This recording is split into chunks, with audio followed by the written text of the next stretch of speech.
얼마 전 맨하탄에서 목회하시는 선배 목사님께서 직접 우리 교회 방문하셔서 함께 차를 마시며 은혜를 나눴던 적이 있는데요. 2003년에 맨하탄에 개척을 하셨어요. 한 600스퀘어핏 정도를 얻어서 한인타운에 개척을 하셨는데, 교회의 모습이 아니라 카페로 개척을 하신 거예요. 그래서 주중에는 카페를 열고 주일에는 예배를 드리는 그런 형태로 개척을 하셨어요. 그리고 오시는 분들은 다 무료로 커피를 제공하고, 또 아침, 브런치 이런 빵들 있잖아요. 이런 간단한 음식들을 무료로 제공을 해드렸다고 해요.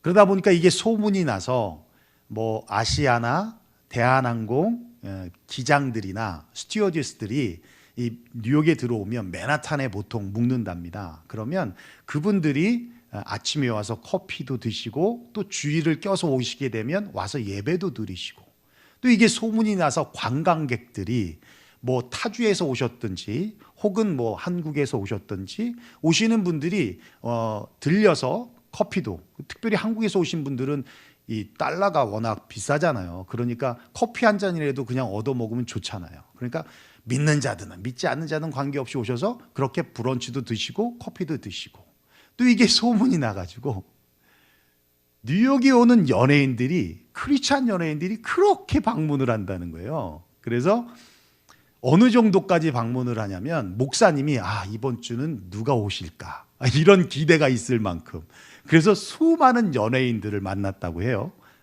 그러면서 교회도 부흥이 돼서 지금 18년 정도 됐는데 아직도 한 작년인가 재작년에 이전을 하셨대요. 그러니까 한인타운에 있었었는데 이전을 하셨답니다.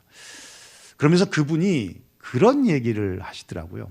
하루는 노신사 네 분이 이렇게 올라오셨대요. 그래서 이제 목사님이 영접해서 이제 서빙을 보는데, 어르신들 뭐 드시겠어요? 그랬더니 커피하고 뭐 빵하고, 풀이라니까 이게 어떻게 풀이냐고, 우린 섬기는 거라 했더니 그러냐고. 그래서 이제 서빙을 보는데, 같이 서빙 보는 형제가 목사님 그러니까 이분들이 이제 그걸 듣고는 목사님? 그래서 이제 서빙 보고 있는 중에 한 분이 여쭤보더래요. 목사님이세요? 그래서 목사입니다. 그랬더니 아니 목사님이 이 시간에 왜 여기서 서빙을 보고 계세요? 그래서 사실은 여기가 교회인데 주중에는 카페로 운영을 하고 주일에는 예배를 드리고 있습니다. 제가 여기 담임하는 목사입니다. 그랬더니 이분이 그렇게 얘기를 하더라는 거예요. 나는 예수를 믿는 사람은 아닌데 만약 이런 교회라면 없어지면 안 되지. 이런 교회라면 없어지면 안 되지. 그 말씀을 하시고 도네이션을 했다거나 커피값을 보태지는 않았는데, 마치 그 말씀이 이 목사님에게는 하나님의 말씀으로 들려지더라는 겁니다. 벌써 십몇 년이 지났는데도 잊혀지지 않는 거예요. 이런 교회라면 없어지면 안 되지. 있으나 마나한 교회도 있고요, 있으면 안 되는 교회도 있고요, 있는지조차도 모르는 교회도 있습니다. 또 교회 같지 않은 교회도 있고요, 교회가 아닌 것 같은데 교회인 교회도 있고요, 더 심하게는 없어져야 하는 교회도 있는데 없어지면 안 된다. 그것도 믿지 않는 사람의 입에서 그렇게 평가가 되었다면 요즘 말로 찐 아닙니까? 찐. 제가 요즘 교회를 위해 기도할 때 기도 제목이 뭔지 아십니까? 하나님, 우리 유용교회가 없어지면 안 되는 교회 되게 하소서. 이게 제가 요즘 기도하는 기도 제목입니다.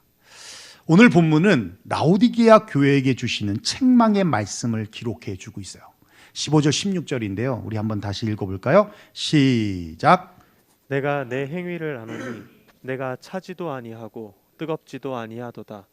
내가 차든지 뜨겁든지 하기를 원하노라. 내가 이같이 미지근하여 뜨겁지도 아니하고 차지도 아니하니 내 입에서 너를 토하여 버리리라.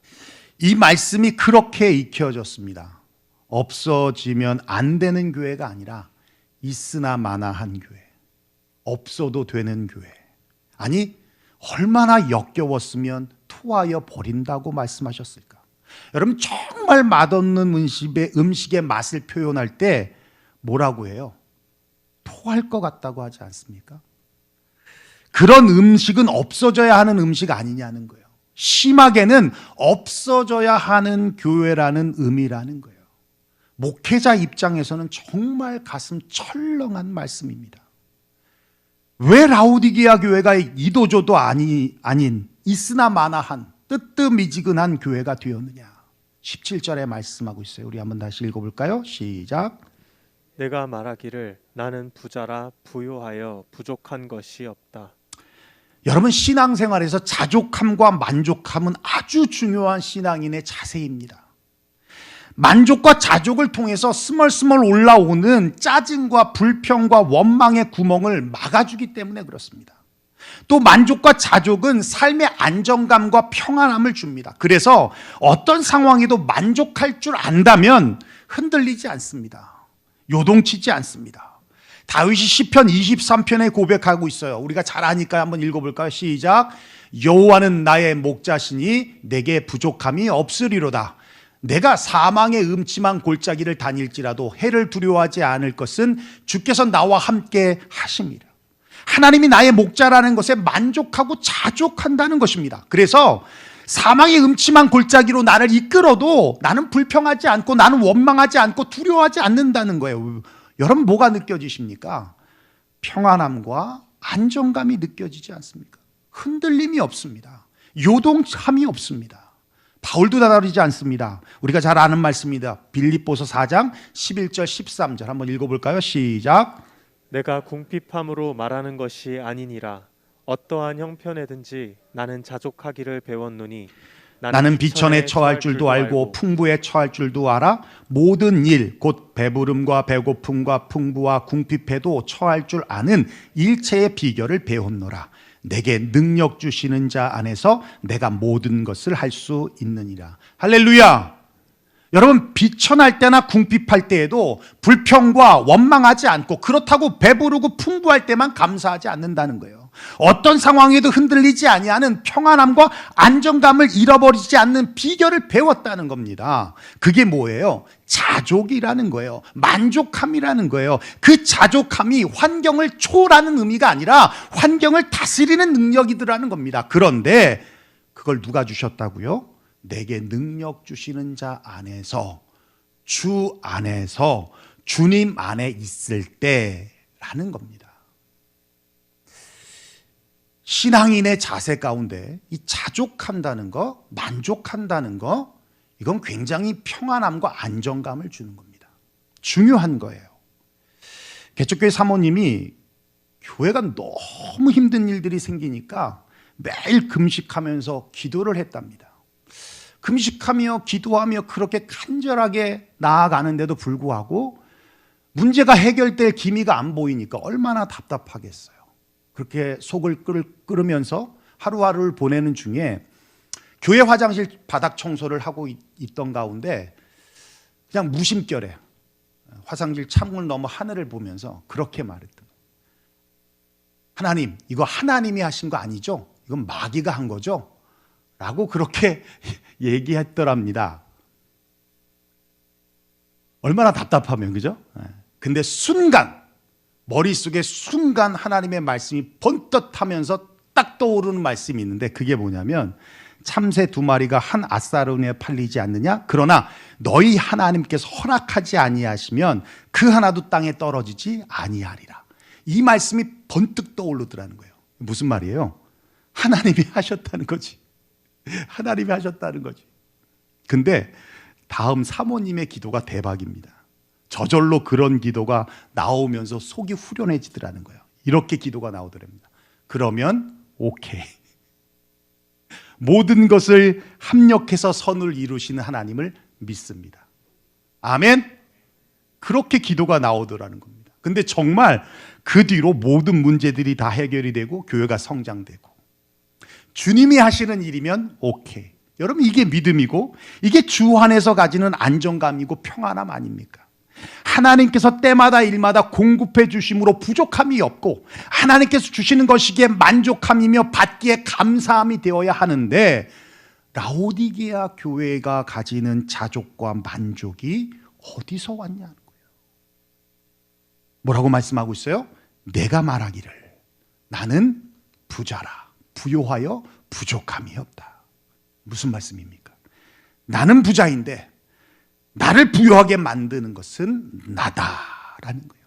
그러니 갈급함이 없습니다. 간절함이 없습니다. 호세아서 13장 5절 6절에 이렇게 말씀하고 있습니다. 내가 광야 마른 땅에서 너를 알았거늘 그들이 먹여준 대로 배가 불렀고 배가 부르니 그들의 마음이 교만하여 이로 말미암아 나를 잊었느니라. 영적으로 점점 메말라 가고 있어요. 좀 배가 부르니 누가 주인인지도 모르고 주인을 무는 개와 같이 내가 잘나서 내가 똑똑해서 내가 능력이 있어서 내가 노력해서 됐다고 생각하면서 교만해지더라는 겁니다. 그러니 더 이상은 하나님을 찾지 않고 하나님을 부르지도 않고 하나님을 갈급해하지도 않게 되더라는 거예요. 그리고는 돈이 주는 거짓과 평안함과 안정감에 취해서 살아가지만 정작 자신의 모습은 어떻게 변해가고 있어요? 그 다음 절 볼까요? 시작. 내 곤고한 것과 가련한 것과 가난한 것과 눈 먼 것과 벌거벗은 것을 알지 못하는도다. 본인은 부자고 부유한 것 같은데 점점 말라가고 죽어가고 헐벗어가고 있더라는 거예요. 정작 당사자 본인은 모르고 있더라는 겁니다. 왜 주님이 차든지 뜨겁든지 하라고 말씀하고 있습니까? 왜 미지근하면 안 된다라고 말씀하고 있습니까? 이렇게 미지근함이 나를 죽이기 때문에 그래요. 그렇습니다. 여러분, 미지근함이 길어지면 주님은 토해여 내쳐버리는 겁니다. 다시 힘을 내야 합니다. 식어진 가슴에 불을 붙여야 합니다. 사라진 열정을 다시 불러 일으켜야 합니다. 열정은 결코 억지로나 강요로 되어지지 않습니다. 강제적이거나 또한 강요적인 방법은 나쁜 방법입니다. 왜냐하면 우리의 열정을 죽이기 때문에 그래요. 열정은 자발적이어야 되고 열정은 능동적이어야 합니다. 누구에게나 열정이 있습니다. 또 있었습니다. 그런데 시간이 지나면서 그 열정이 식습니다. 사라집니다. 때로는 숨어버립니다. 그래서 뭐가 필요해요? 자극이 필요합니다. 모티베이션이 필요합니다. 주님은 라오디게아 교회를 향해서 극약 처방으로 세 가지의 자극제를 말씀해 주고 있어요. 18절 말씀입니다. 함께 볼까요? 시작. 내가 너를 권하노니 내게서 불로 연단한 금을 사서 부요하게 하고 흰 옷을 사서 입어 벌거벗은 수치를 보이지 않게 하고 안약을 사서 눈에 발라 보게 하라. 그렇습니다. 첫 번째로는 그렇게 말씀하세요. 불로 연단한 금을 사라는 겁니다. 불로 연단한 금을 사라. 여러분, 성경에서 금은요 변하지 않는 금속이기 때문에 믿음을 상징합니다. 그러니까 불로 연단한 금이란 믿음의 연단을 피하지 말라는 거예요. 고난과 실패를 두려워하여 피하고 도망치지 말고 믿음으로 정면 대결해서 도전하고 부딪히고 맞서 싸우라는 겁니다. 이건 이래서 안 돼, 저건 저래서 안 돼 하며 책상에서 펜 돌려가면서 판단하지 말고 2021년 이제 한 주 남았는데요. 다음 주는 우리가 2022년에 만나게 됩니다. 믿음의 도전이 있었으면 좋겠습니다. 예배자로서, 기도자로서, 전도자로서, 봉사자로서, 사명자로서 그런 도전이 있었으면 좋겠어요. 부담된다고 안 하지 않았으면 좋겠어요. 부담되지 않는 게 어디 있습니까? 못한다고 빼지 않았으면 좋겠어요. 그런 도전들이 있었으면 좋겠습니다. 교회에서, 가정에서, 직장에서, 사업체에서 믿음의 거룩한 도전이 있었으면 좋겠습니다. 그냥 편한 선택만 하지 말고. 여러분, 도자기와 질그릇의 차이가 뭔지 아십니까? 재료가 아닙니다. 같은 진흙을 사용하는데 어떤 것은 명품 도자기로, 그냥 어떤 것은 그냥 질그릇으로. 그 차이는 재료가 아니라 온도 차이라고 그래요. 1250도씨 최고의 나를 만나라라는 책에 보면 질그릇은 800도씨 내외에서 만들어지고요. 고려청자, 이조백자 같은 명품 도자기는 1250도씨에서 만들어진답니다. 최적의 온도가 1250도인데 그 1250도가 되면 흙의 밀도는 놀라우리만큼 강하게 단단해지면서 유리 같은 빛깔이 나고 유리처럼 매끈매끈한 청자와 백자가 된다는 거예요. 같은 흙인데 온도에 따라 달라지게 만들어지더라는 겁니다. 여러분, 그게 어찌 도자기뿐이겠습니까? 우리의 삶도 다르지 않아요. 질그릇 같은 인생이 되느냐 아니면 명품 같은 인생이 되느냐는 인생을 사는 온도의 차이에 있다는 겁니다. 흐리멍텅하게 살아가고 그냥 뜨뜻미지근하게 살아가는 사람들은 질그릇같이 되는 거예요. 그런데 정말 열정 있게 뜨겁게 살아가는 사람들은 명품 도자기처럼 살아가는 겁니다. 쉽고 편안한 선택만 하며 사느냐 아니면 열정이 멈춰지지 않도록 거룩한 믿음의 도전을 하며 사느냐는 명품과 질그릇을 만드는 차이라는 겁니다. 800도씨와 같이 고난과 도전 없이 편안한 환경 속에서 라오디게아 교회처럼 볼품없는 질그릇이 될 것이냐 아니면 1250도와 같이 믿음의 도전을 하며 뜨겁고 힘겨운 믿음의 시련과 연단을 견뎌내며 이조백자처럼 고려청자와 같이 명품 도자기가 될 것이냐는 바로 온도의 차이인 거예요. 여러분, 믿음으로 도전하십시오. 믿음의 계획을 세우십시오. 작년에도 그렇고 올해도 그렇으니까 내년에도 그냥 이렇게 살아야지 하지 마십시오. 제발. 뭔가 도전을 하십시오. 그것이 자극제가 되어서 식어진 열정에 불을 붙이게 되는 일이 될 줄로 믿습니다. 두 번째는 흰옷을 사서 입으라는 거예요. 흰옷을 사서 입으라. 여러분들은 잘 아시겠지만 저는 군생활을 신병교육대에서 조교로 복무했습니다. 지금은 아닌 게 분명한데 그때는요 샤워하는 것도 훈련병들을 다 통제했어요. 그래서 소대별로 1소대, 2소대, 3소대 이렇게 불러서 분대별로 탕으로 불러들이죠. 그럼 이제 조교가 호수 잡고 있다가 들어오면 물을 쫙 뿌립니다. 그죠? 말도 안 되는 소리 같죠? 다 그랬어요. 쫙 뿌려. 그러면 머리부터 발끝까지 물을 막 묻히죠. 그러고 나서 비누칠! 그러면 또 비누칠로 막 이래. 그러고 나서 세 번째 물을 쫙 뿌려줍니다. 그러면 비누기를 빨리 해야 되니까 머리부터 막 그러고 나서 퇴실! 그러면서 나가요. 그럼 밖에 이제 관물대에서 수건을 빼서 이제 닦잖아요. 닦는 것도 그냥 닦으면 빨리 닦아야 돼요. 막 이렇게 닦아야 돼요. 그러면 그때 때가 나옵니다. 그러면 여러분 훈련병들이 다 보통 군대가 20살 이상 가잖아요. 훈련병이면 다 어린애예요. 그럼 때 나오면 어떻게 돼요? 때 나오면 몰라요? 그럼 물어봐요. 장조교님 때 나옵니다. 털어. 이렇게 터는 거예요. 여러분 샤워가 아니라 악취 제거를 하는 거예요. 땀 냄새, 암내, 온갖 냄새. 샤워를 했는데 찝찝합니다. 여러분 샤워하고 나면 어때요? 시원하죠, 후련하죠, 깨끗하죠, 상쾌하죠, 떳떳합니다. 냄새 맡아봐 이러면서 떳떳하죠. 샤워하고 나면 입던 속옷 그대로 입지 않습니다. 새 옷 입습니다. 그러고 나면 어때요?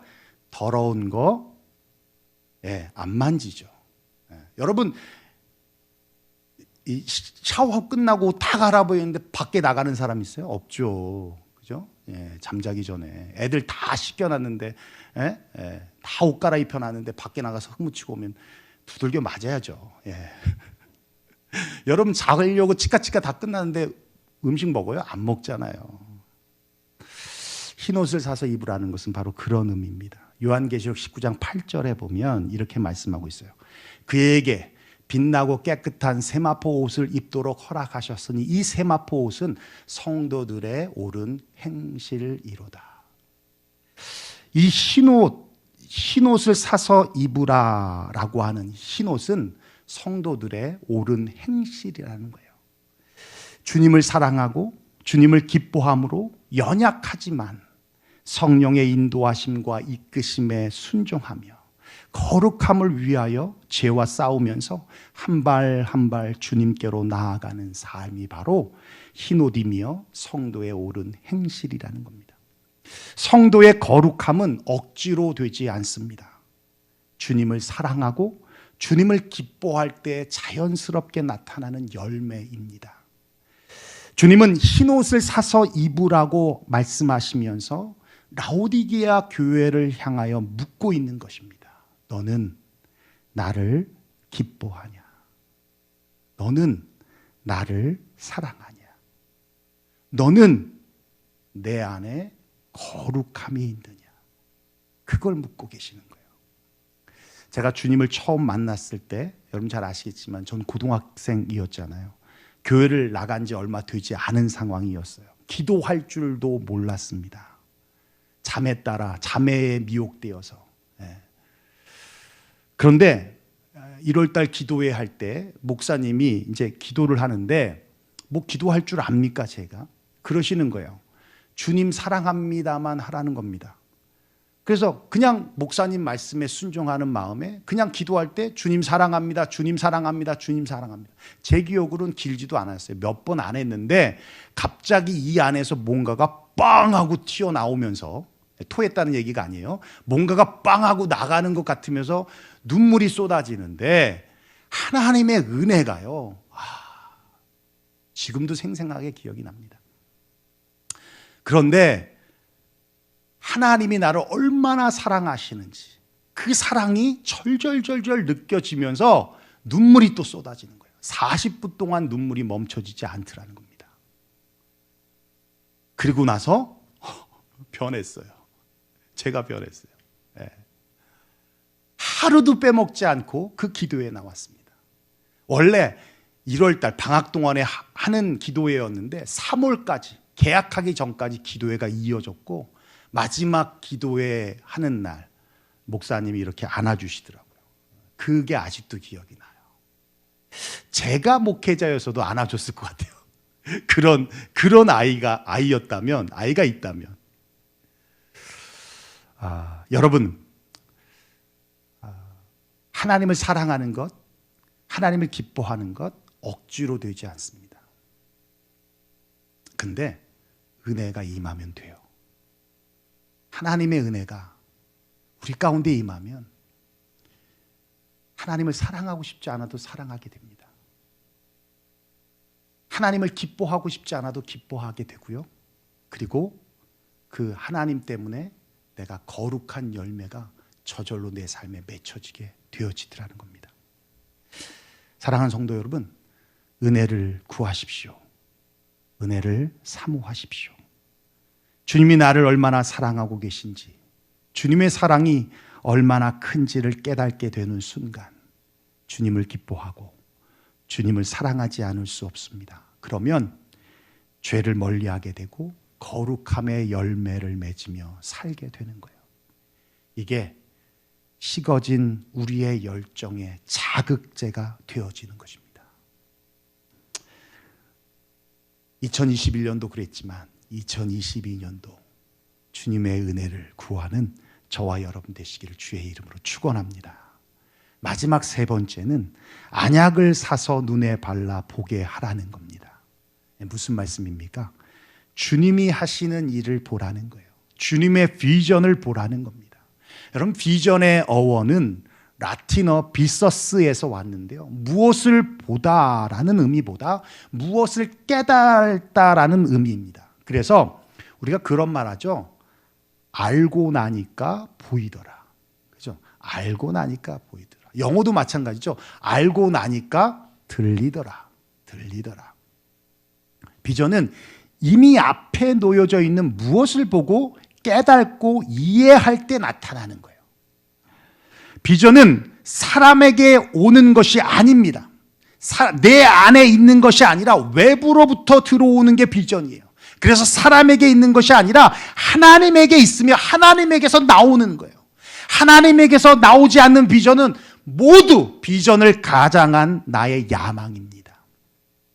비전은 하나님에게서 나오고 하나님 중심적이며 하나님이 동기부여를 하시고 오직 하나님의 영광을 최종 목적으로 하는 거예요. 20대를 변화시키는 30일 플랜이라는 책이 있는데요. 이 책에 보면 하버드 대학교 심리학 연구소에서 65세 이상 되어 정년 퇴직한 사람들의 경제 활동들을 조사해 봤어요. 근데 아주 흥미로운 결과가 나왔습니다. 3대 10대 60대 27이라고 하는 피라미드형 구조가 형성이 되는데 3%는 최고의 부를 누리며 살고 있고요. 10%는 퇴직 전과 별 차이 없는 경제력을 가지고 살고 있고요. 60%는 간신히 생활을 유지하면서 살고 있고요. 27%는 자선단체의 도움을 받고 살아가고 있더라는 겁니다. 그럼 왜 이런 차이가 있었을까라고 조사해 봤더니 3%는 젊었을 때부터 자신의 목표를 두고 기록하고 또 기록하면서 보는 그런 습관 속에 살았던 사람들이었고 10%는 목표는 있었지만 기록을 하지 않았어요. 그러나 목표를 가지고 살았어요. 60%는 목표가 수시로 바뀌었어요.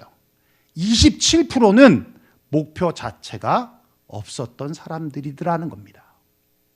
이렇게 목표가 있고 없고의 차이가 인생을 좌우하듯이 여러분 비전이 있고 없고의 차이가 또한 인생을 좌우하게 되어지는 거예요. 여러분 비전이 분명하면 분명할수록 인생은 명쾌해집니다. 비전이 구체적일수록 삶은 선명해집니다. 열정이 있는 사람과 열정이 없는 사람의 차이는 비전이 있느냐 없느냐의 차이입니다. 평범한 사람과 비범한 사람의 삶은 출신 성분의 차이가 아니에요. 누구는 흙수저다 누구는 금수저다 이 차이가 아닙니다. 지위 고하의 차이도 아니고 유식하냐 무식하냐의 차이도 아니라 비전이 있고 없고의 차이라는 거예요. 비전을 꿈꿀 수 있다는 것은 행복한 것입니다. 비전을 이룰 수 있다는 것은 전적인 하나님의 축복입니다. 하나님의 비전은 나이와 상관이 없습니다. 그래서 주님이 말씀하고 있습니다. 너희의 자녀들은 예언할 것이요 너희 젊은이들은 환상을 보고 너희 늙은이들은 꿈을 꾸리라. 진정한 비전은 하나님을 바라보는 것입니다. 비전이 하나님으로부터 오기 때문에 그렇습니다. 그분의 계획을 듣기 위해 침묵하고 그분의 능력을 힘입기 위해 자신 손에 들려있는 자존심도 경험도 지식도 내려놓을 수 있는 용기와 결단을 하고 매 순간 그분을 의지하며 그분을 바라보게 될 때 주님의 비전이 우리의 비전이 될 줄로 믿습니다. 여러분 꿈을 꾸십시오. 2022년도 꿈꾸기를 원합니다. 2022년도 하나님의 비전이 저와 여러분의 그리고 우리 교회에 우리의 식어진 열정을 다시 불태울 수 있는 자극제가 되기를 원합니다. 세상에 무언가를 성취해내는 것이 비전이 아닙니다. 여러분의 부모를 향한 비전도 여러분의 자녀를 향한 비전도 여러분의 섬기는 직장과 경영하는 사업체도 얼마든지 꿈꿀 수 있습니다. 비전을 가질 수 있습니다. 알아서 크겠지, 알아서 사시겠지가 아니라 꿈을 꾸십시오. 비전을 가지십시오. 교회를 향한 비전을 여러분 가운데 심겨지기를 원합니다. 2022년 주님의 비전이 저와 여러분 가운데 있기를 주님의 이름으로 축원합니다.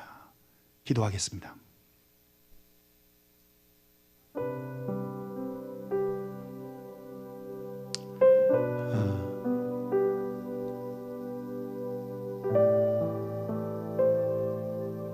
우리 유용교회가 정말 없어지면 안 되는 교회가 되었으면 좋겠습니다.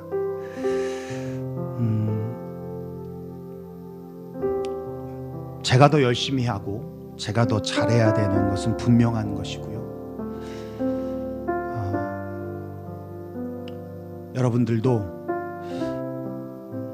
함께 했으면 좋겠습니다. 이렇게도 우리가 이야기할 수 있을 것 같아요. 없어도 되는 사람, 있으나 마나한 사람, 있든지 없든지 존재감이 없는 사람, 그러나 없으면 안 되는 사람, 반드시 있어야 되는 사람. 요셉이 바로 그런 사람 아니었겠습니까? 네. 하나님과 늘 함께했던, 하나님이 또한 그와 함께했던 요셉은 어디에 가든 어디에 있든 없으면 안 되는 사람이었습니다. 저도 마찬가지고 여러분들도 마찬가지고 교회에서도 없으면 안 되는 성도로서, 가정에서도 없어서는 안 되는 존재로서, 여러분의 직장에서도, 여러분이 경영하는 사업체 속에서도 없으면 안 되는 사람으로 서 있기를 원합니다. 혹시 세상이 주는 물질 때문에 자족하고 계십니까? 그것에 만족하고 계십니까? 거짓된 평안함과 안정감에 속고 계십니까?